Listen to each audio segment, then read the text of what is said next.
Oh. Oh.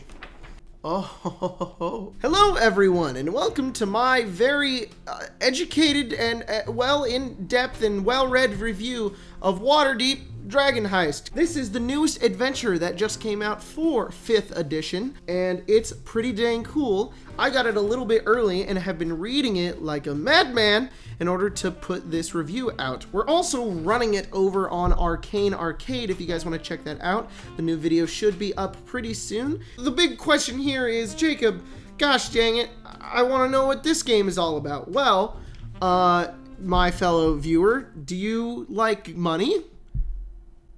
Then, do you like money? Do you seek adventure? Do you possibly want to fight Xanathar? Well, that's what happens in Waterdeep Dragon Heist. I'm gonna give a little bit of a player review first before I jump into the Dungeon Master bit because I want to get all those spoilers out of the way. So, spoiler-free review!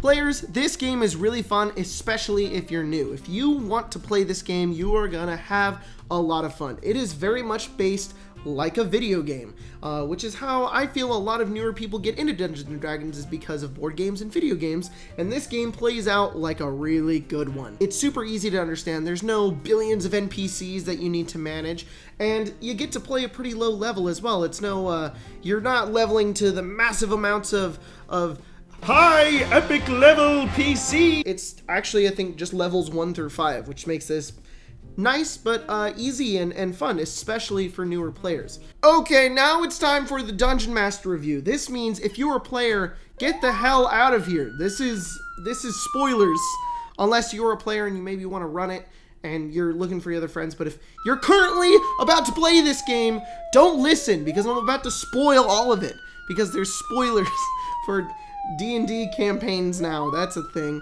Guess what, Dungeon Masters? I freaking love this game. It is awesome, it is easy to run, and it's super streamlined. What's really awesome about it is that it really kind of just takes off as soon as it starts. There's no thousands of pages you need to read before you kind of jump into this. Realistically, all you need to understand is, do you know how a city works? Well, then congratulations, you know how Waterdeep works. There is this massive compendium in the back all about Volo and how he understands Waterdeep, and he wrote a little book about it, and it's got all the history and all of the everything in it.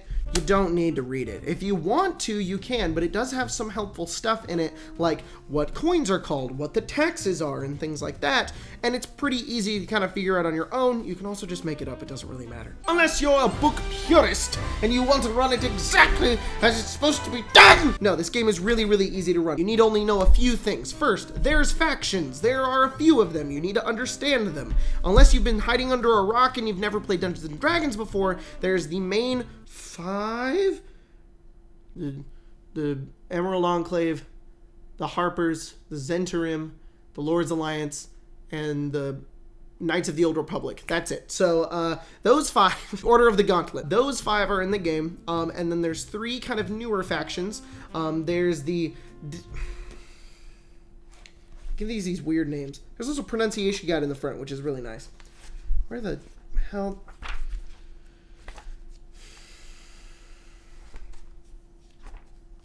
Okay, this is something I should talk about right now. The hardest part about running an adventure from a book like this is it is really difficult to find things, which is why I make these little flippy... Ooh, we got some ASMR. Today, we're going to be making some DM notes. These are taxes and fees. This is why I make these little things so I can know where the hell to go in case I want to look up taxes and fees and how things work. It's just right here. However, I highly recommend running pre-written adventures with D&D Beyond. Oh my god, it is so easy. Oh, you're looking for taxes and shit? You just click and you push Control F and you search taxes and it's done. You got taxes now. And it's really, really easy. And it has the links to all of the different monsters. It's like, you find 4 dire wolves. Well, goddamn, I gotta go into the fucking, where's the monster manual? God damn it, gotta open the monster manual, and you gotta open it, and you gotta find the fucking clear weaves, and you gotta use those, and it just takes up so much time. But with D&D Beyond, you just do a little, it's just a little click, ooh, and it's there, and it's easy, and it's done. You open up a little notepad. If you're running a pre-written adventure, I highly recommend doing it from a laptop or a computer. It's super easy and makes it very streamlined. However, if you're Dungeons & Dragons purist and we don't use computers, we use paper, then you can also just flip through the book like this. Here they are. So I was going to talk about the factions. There are 6 factions. There are the Brigand Aerith, and the Brigand Aerith are the Drow faction. They're a little bit, they're kind of new, I think. They have to do with Mr. Jarlaxle on the front, and they are these Drow people that are kind of evil, and they're kind of, they're not good, but you can also join them. If your players are Drows, they can definitely move into cohorts with them and do some work for them and gain some repertoire. There's also the Emerald Enclave, and Force Grey is a newer faction, sort of newer faction. They're a faction that plays out in the game that's different from the normal 5. They're like adventurers and protectors of Waterdeep, and they have some fun adventures to do as well. There's also the Xanathar Guild. You can join Xanathar's guild. They're mostly evil, and they're really only if you just want to play bad guys. But I don't know if you can ever join them because they typically are against the players. But it gives you options if you want to, which is really cool. And there's lots of different supports and ways that all the other factions come to help you in the game if you gain renown with them. We started with a few characters who already were with the Harpers, so they had some alliances to go through with them, and they had missions and people that they knew, and it was a lot of fun. So the factions kind of come into play, and they give you rewards and side missions, and they're really easy to run. There's this table in the middle of it after chapter 2, and it just says like, oh, if they want to join, here's how they find out, and then they give them this mission, and if they do this mission, then they get this, and it's all written out. My biggest problem when it comes to pre-written adventures, especially for 5th edition and any other edition that has to do with role-playing games, is that the game will tell you, oh, the party can go do this. And then you're like, okay, well, where's that? And it's nowhere in the book. And you kind of have to make it up. And the joy that comes from playing a pre-written adventure is I kind of don't want to make anything up. I want the book to make it up for me so that I don't have to do that. And I get this problem a lot sometimes with Out of the Abyss, with Tomb of Annihilation. This one is a lot like Curse of Strahd. And the biggest reason why people like Curse of Strahd is that everything is detailed and everything is really great. You can go to anywhere on the map of Waterdeep and there's a little thing and it's all fleshed out and a whole adventure can spew out of that. And I love that because I like to just read what happens and not really have to be like, okay, well, you're going to this place. It doesn't give me any more details, so I guess I'll just make it up. Oh, well, I can't make that up because that contradicts what happens over here, and I didn't know I was supposed to read this chapter before the... So this game is very streamlined, very easy to run, and it's just a lot of fun. The first thing you're going to want to do once you're starting to run this game is you're going to want to know about the factions. Just have a basic idea of them. There's a little flow chart, which I love that they have, that kind of shows you the outline of the story. And once you get through the flow chart, all you need to do is start off the game. And the game starts with the players meeting in the Yawning Portal. And the Yawning Portal is the greatest thing ever. And it is so cute because I think everybody already knows this. But I think it's awesome. And I can't not bring it up. They made a little like Where's Waldo map of it. And it's the greatest thing ever. And our boy is in it. Little Matthew Mercer's down there. So that's always fun. And that's where the players start, is in the Yawning Portal. And it's got all these cool characters in it. And they meet in the Yawning Portal and a fight breaks out. And it's just to show the tension between two groups, two factions in the game. This is the general theme of the game. There are factions fighting against each other, and the players are kind of caught up in the middle of it, deciding which faction they should side with. Now, this sounds boring, like, oh, cool, this game is in a city, and it has to do mostly with politics and factions that I don't care about. Not true. The factions are very flavored and very colorful and very nice how they go about it. So, for example, the Xanathar Guild, they wear eyeballs on their faces, and the Zhentarim are dark shrouded figures. So, whenever you describe a dark shrouded figure, like, oh, that's the fucking Zhentarim. And whenever you describe people with eye makeup, it's like, oh, that's the Xanathar Guild. And they're fighting each other. The players can intervene or stop, but in the middle of that fight, a troll comes out of the Yawning Portal and the players have to defeat it. Volo comes up and gives them their first mission. Volo is missing a guy named Floon, and they need to go track him down. So the first chapter is mostly the party meeting one another, tracking down this guy named Floon by going to an abandoned warehouse, fighting some Kenku, doing some Sherlock Holmes investigation, and eventually freeing a noble, and eventually finding Floon by going through a dungeon. And it is so much. Hey, get down. Get down. Don't whine at me. So that it's basically like the tutorial mission in most video games. They're gonna go through this hideout, and it is very, very, very well done. It is super easy. There's little boxes for everything, and there's nothing you have to improv or make up most of the time. It's fleshed out. Thank you, Christopher Perkins, for writing like this. I love it. It helps me, and I really like that if I'm running a game that you've written, it's going to be easy on my life, and I really appreciate that. Chapter 2 is really fun because at the end of Chapter 1, Volo rewards the party with a deed to a manor. So the party just starts off with like, oh, cool, we're heroes, and we have a little base. But the thing is that the base is, it's like haunted, and it's also got a tavern on the bottom floor, and it's like destroyed and completely dirty, and there's rules for upgrading the tavern. And the ghost in the tavern gets mad if you don't upgrade it, and he'll break plates and shit if they don't do it. It's really, really awesome.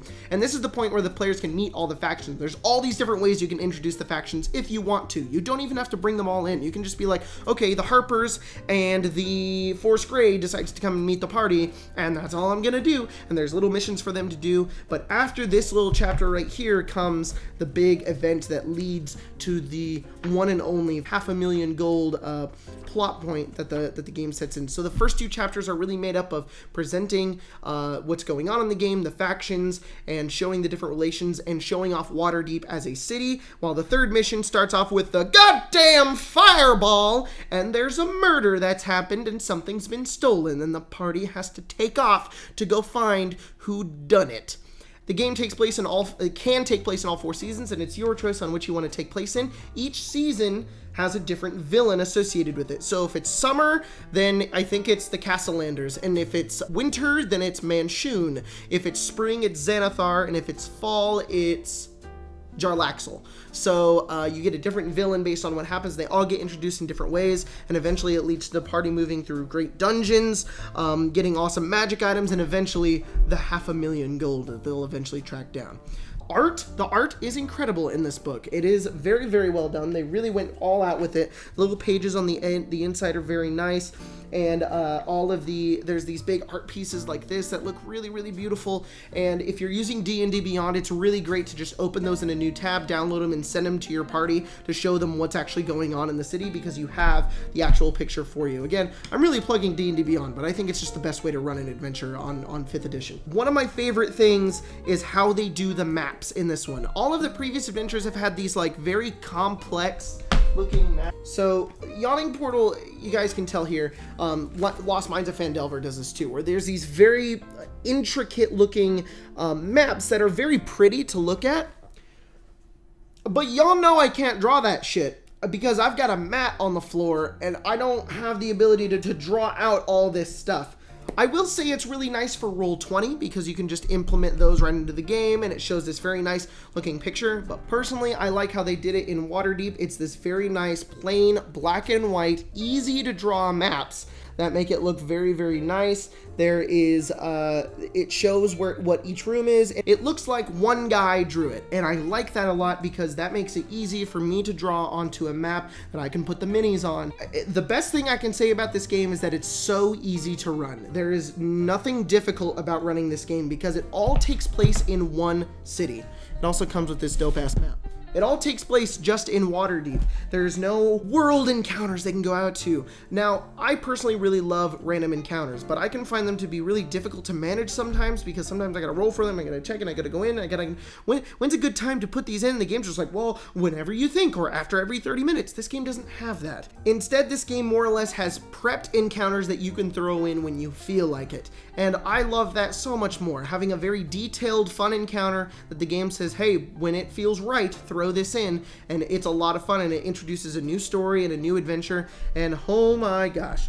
This is probably one of my favorite adventures that has come out for 5th edition. I mean, Curse of Strahd is just incredible in my opinion, but this game is really, really looking up there. It's incredibly detailed. It's very well written. It's not... The one thing that it doesn't have that Curse of Strahd does that I personally think is a really good plus is that Curse of Strahd has these very long-winded descriptions. Now, some people really like those because it really adds to the flavor and the depths and the darkness and a horror of Curse of Strahd.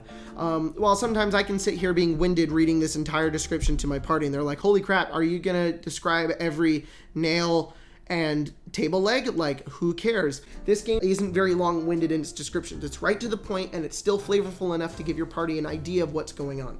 So, yeah, I highly recommend this adventure. I think it's super fun. I think it's really easy, especially for new players too. I think newer players can jump into this very, very easily, and it's great for new DMs as well. They do this dumbass thing that I don't know why, and I have a problem with this, and if somebody could please explain why they do this. They go at the very beginning of the game like, every character should know an NPC, so here's a bunch of NPCs that they can know.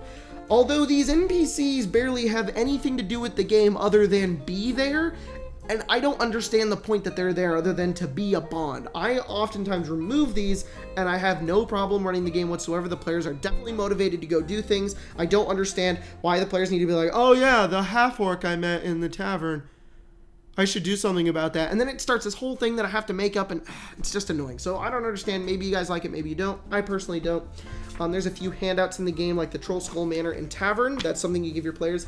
One of my favorite things about the game is that they made a code legal, a full-on list of illegal shit and what happens when you break the law. And you're supposed to give these to the player and be like, break the law and see what happens. That's, what's espionage, death or permanent exile, assaulting or impersonating a lord, death. There's also like lashings or flogging or imprisonment or money, and it's really great that they included this. It just adds a lot of detail to the city to make it really feel real. So, go over all my points again. Lots of fun to play, very easy to play, very easy to run, very fun to run, and overall a really, really great written game. Matthew Mercer helped write with the factions of this game. Christopher Perkins was the lead designer, who I love. He makes the best adventures in my opinion, and the art is incredible. It's very, very nice. I highly recommend running it on D&D Beyond. I think that's the best way to go about it. And I very, very much recommend this adventure, especially if you're new or if you're seasoned to D&D. It's a fun, classic adventure that brings a lot of new twists to some ideas and has a lot of things that can definitely surprise you. I would give this adventure a 9 out of 10. It's nearly perfect. It's definitely up there with Curse of Strahd, and I'm very, very excited to see how Dungeon of the Mad Mage comes out, because if it's just as good as this, then oh man, that game sounds freaking awesome. So get yourself a copy, grab it today, and play some Dungeons and Dragons. D&D, play roll dice, play Dungeons and Dragons. You know, sometimes I often wonder to myself, who is a cool person? Who could possibly be the coolest guy? I lie awake at night wondering who that could be. And then I realize it's our golden bards on our Patreon. Thank you guys for all of your continued support and patronage. You guys are really awesome. And do you guys really want to know who cool people are? The cool guys club that hang out in the Patreon with all the explicit content, also get shoutouts and videos. These guys right here, albino Neko. What even is that? A Neko that is possibly albino. That's pretty interesting. Cole. Daddy Joe. That's you be my Daddy Joe. Oh hell yeah, we got the hip hop master in here, DJ Depression Flopmind. Dude, you're awesome. This is also your mic, so thanks for that. Jeremy R. Meter, I think it's Meter. I'm like a teacher in a classroom, like, I'm sorry if I get this name wrong. Jeremy R. Meter. Thank you for being a golden bard. Mad Harrier, you've been shout out in a lot of videos lately because you know what? You're so freaking awesome because you continue to support us on Patreon and you're so great. Mario Sack. What about Luigi Sack? Mario Sack, thank you for your Patreonage. Raging Cajun Burn. I love saying that so much. Raging Cajun Burn. Raging Cajun Burn. It's more fun to say it like Raging Cajun Burn. Tristan Balzer. Is it Balzer? I always thought it was Blazer, but then I looked at it, I was like, Balzer. That's an awesome last name. That is really great, Balzer. Unless that's just your fake name. Whatever. It's still cool. Turobot. Thank you. What does a Turobot do? Do they give people money on Patreon? Because if they do, that's a pretty freaking cool bot. Wind Shadow 64. That's a pretty edgy, awesome name, dude. You're pretty freaking cool, and I love you. Zazzy 7011. Or is it 7011? I don't know. Is that your address? Is that your birthday? Were you born in 2011? Because if so, then you are quite a little child to have the money that you are giving me on Patreon, which is so cool. You are so great, and I love you, and you're awesome. So thank you to all of our patrons. You guys are really awesome. You really help make this channel be awesome. I know I kind of slack a bit when it comes to some content on there, and I'm really sorry, and I love you guys. It's been really busy with going on at the channel here, but I really appreciate all of your patience. I love you guys. I'm sorry I didn't shout you out in the last video, so this is my makeup for that. Thank you for everything. You guys are great. That's the end of the video.